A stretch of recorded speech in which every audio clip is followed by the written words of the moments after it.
बिथाङा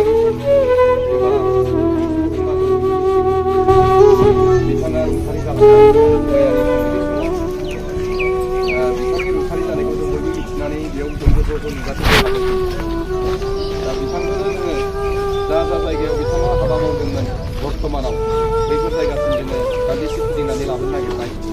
बेनिखायनो जोंनि लांनायफ्राव, जोंनि हान्थिलांनायफ्राव, जोंनि बाहागो लाहैनायफ्राव, जोंनि मदद होनायफ्राव जेबो इनडिसिप्लिन जानो मोननाय नङा। दिनै दुखुनि सम, आरो बे दुखुनि समाव जोङो दुखुजोंनो दान्दिसेखौ बयबो थागोन, जिहेतु बे रंजानाय नङा। बेनिखायनो जों बयबो जाय जाय थांगोन मोजाङै थांना मोजाङै सफैफिननो हानायनि जों बयबो बाहागो लानांगोन। मानोना बिथाङा अन्थाइबारि गुदि फरायसालिनिनो सासे लेङाइ फोरोंगिरिमोन, आरो लोगोसे बिथाङा बे नौदुवार हालामनिनो बर' फरायसा आफादनि बायदि बिबान लाना हाबा मावबोदोंमोन।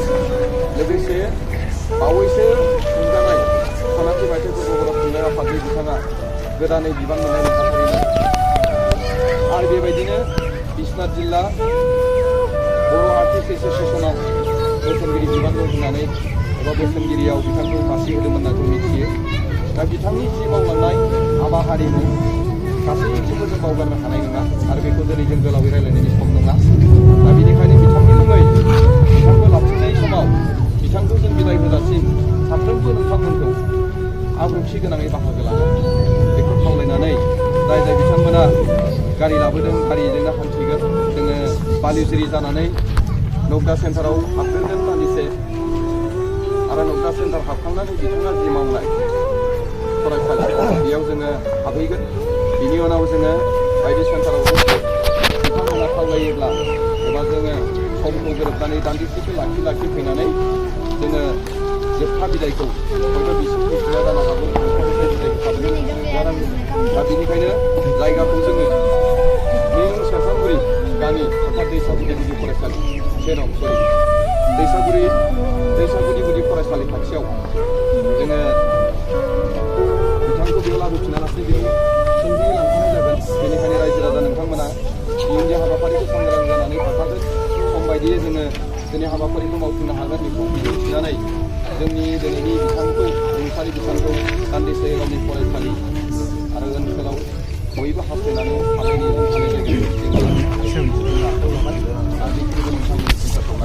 बे दान्दिसे फोजोबनो लाबाय। नाथाय बिनि सिगां नोंथांमोनहा बयबो 1 मिनिट बिथांनि जिउ आत्माया सोरगोआव आलो गोजोनै थाहैनो मोनथों।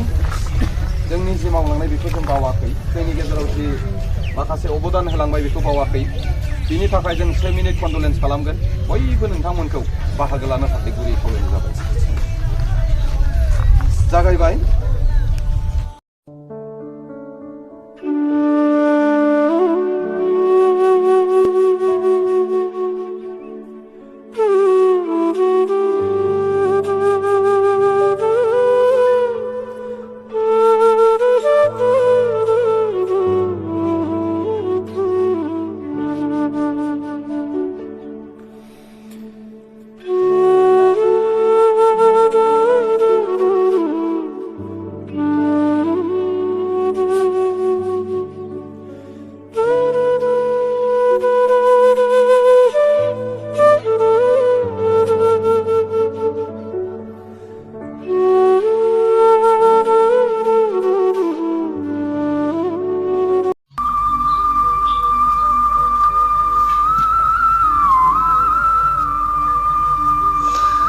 जेब्ला नों गावनि थार लामाखौ संनानै मोनो, अब्ला थांफिननायनि समाबो जानानै फैयो।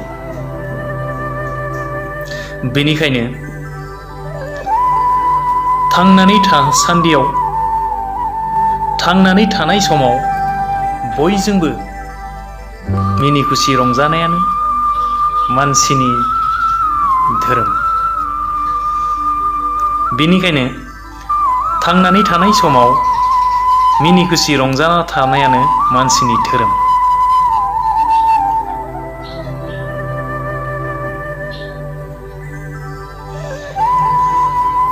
जोंनि जिउआ गंसे कलम बायदि, रिफिल थानायावनो जोंनि जिउ जारिमिनखौ लिरनानै दोननांगौ, नङाब्ला रिफिल जोबब्ला लिरनो मोननाय नङा।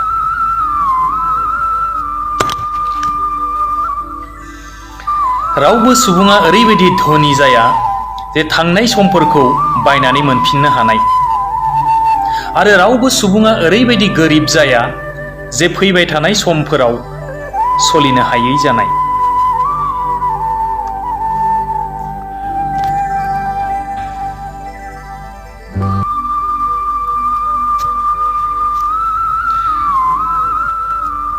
हरनि समाव गोजोनै निन खालामनो हानाया गोरलै बाथ्रा नङा।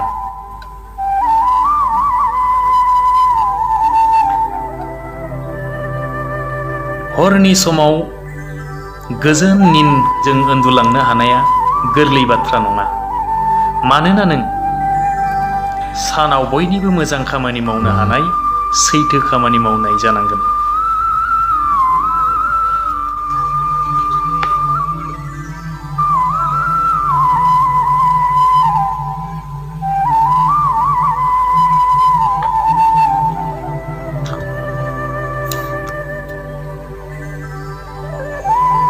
जेब्ला नों गावनि थार लामाखौ संनानै दिरुनो, अब्ला थांफिननायनि समाबो जानानै फैयो। जेब्ला नों गावनि थार लामाखौ संनानै दिरुनो, अब्ला थांफिननायनि समाबो जानानै फैयो। बेनिखायनो सम थानायाव बयजोंबो रंजा खुसि थांनानै थानाया मानसिनि धोरोम।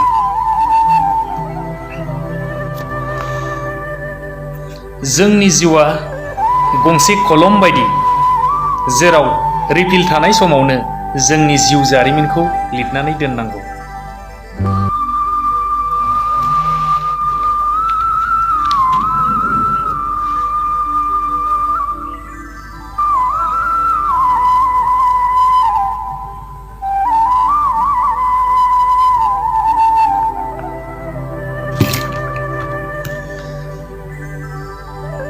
जेब्ला नों गावनि थार लामाखौ संनानै मोनो, अब्ला थांफिननायनि लामायाबो जानानै फैयो।